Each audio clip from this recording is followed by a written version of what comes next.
తెలంగాణలో రేషన్ కార్డుల ఏరివేతను ప్రభుత్వం ప్రారంభించిందా?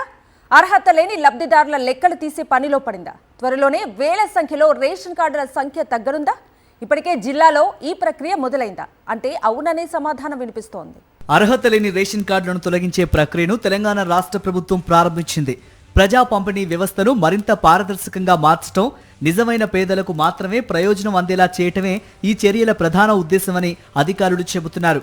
తెలంగాణలో కాంగ్రెస్ సర్కార్ అధికారంలోకి వచ్చిన తర్వాత భారీగా కొత్త రేషన్ కార్డులు మంజూరు చేసిన సంగతి తెలిసిందే. అదే సమయంలో ఫేక్, డూప్లికేట్, అర్హత లేని కార్డులపై కూడా కఠిన చర్యలు చేపట్టింది.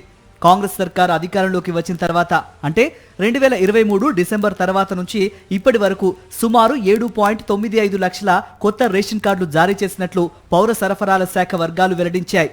కేవలం కొత్త కార్డులే కాకుండా పాత కార్డుల్లో సుమారు 11.37 లక్షల మంది అదనపు సభ్యులను చేర్చడం ద్వారా మొత్తం 33.97 లక్షల మంది కొత్తగా లబ్ధిదారులయ్యారు. ప్రస్తుతం తెలంగాణ రాష్ట్ర వ్యాప్తంగా సుమారు 97,90,967 యాక్టివ్ రేషన్ కార్డులున్నాయి. ఈ కార్డుల ద్వారా రాష్ట్రంలోని సుమారు 3.15 కోట్ల మంది ప్రజలు ఉచిత బియ్యం, ఇతర ఆహార భద్రతా ప్రయోజనాలను పొందుతున్నారు. కాంగ్రెస్ ప్రభుత్వం ఏర్పడిన తర్వాత అప్లై చేసిన అందరికీ దాదాపుగా రేషన్ కార్డులను మంజూరు చేశారు అధికారులు.